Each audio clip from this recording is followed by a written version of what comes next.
In this lesson, we're going to continue our idealization project, where we're comparing an illustration by Dana Gibson and a Greek cast of Aphrodite. Now, we covered in the last lesson how to keep our two drawings in the same scale and to align them properly so that they will look good on your illustration board. Okay, so now if we look here, I've again taken those squares that I indicated on the drawings and put it on the illustration board, and then I proceeded to scale them.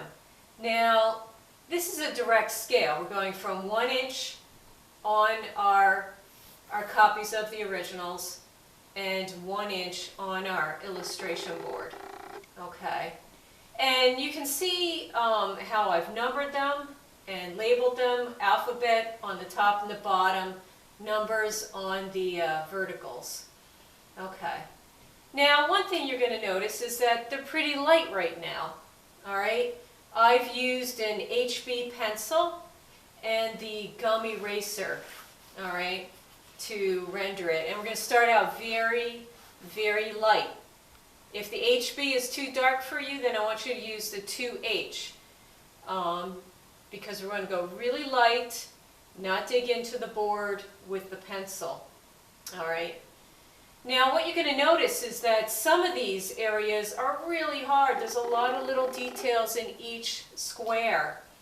I found that in this area here and the two eyes and between the nose, I had to subdivide the 1 inch square. So that's what I want to talk about. So here's my 1 inch square in red, and this is the way you can subdivide it. You can create an X through that square, and what this is going to do is give you more reference points to compare the drawing. So you're going to have to do it on the original, put the X in there, and then you're going to have to do it on your illustration board, put the X. If the X is not enough, you can add a T. So I can add a T by adding a vertical and then another horizontal, but make sure that they are parallel to the side that they correspond to. All right, and then this will give me more reference points to be more accurate in that small area. Okay. The other thing I want to talk about is technique. Now, the Gibson drawing, the hair was done by Gibson using ink and quill pens. All right, several different sizes of quill pens, thicker for the hair and thinner for the lines on the face. Okay, we're not going to use a quill pen. We're only going to use pencil.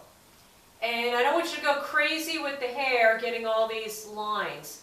I want you to look at the large shapes of the darks.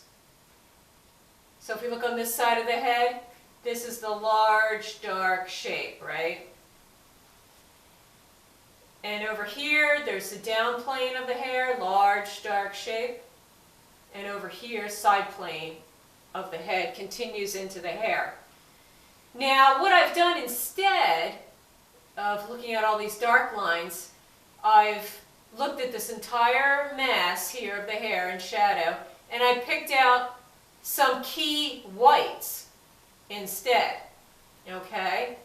So, if I look at the drawing here, there's a key white here, there's a key white here separating this section, and there's some key whites in here.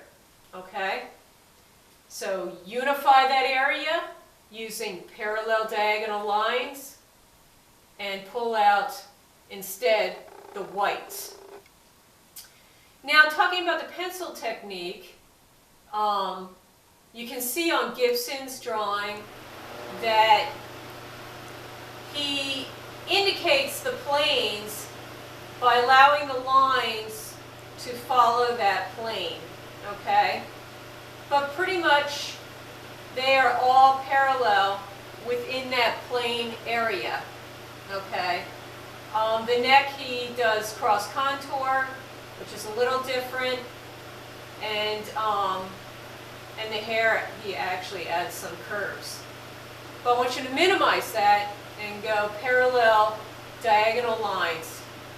And once you stay light, then you can go in later and indicate some of the darker shapes. Like, look at this eyebrow shape here. It's kind of like an elongated trapezoid. You can be careful about indicating that, and then you could fill it in, okay, with your pencil. But go light, go clean, and go graphic.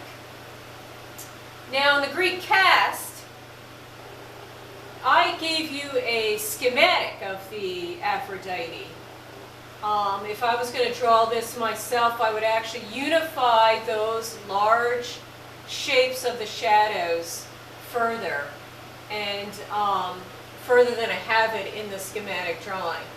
So we'll talk about this again in the next lesson, but again, parallel diagonal lines to indicate the planes.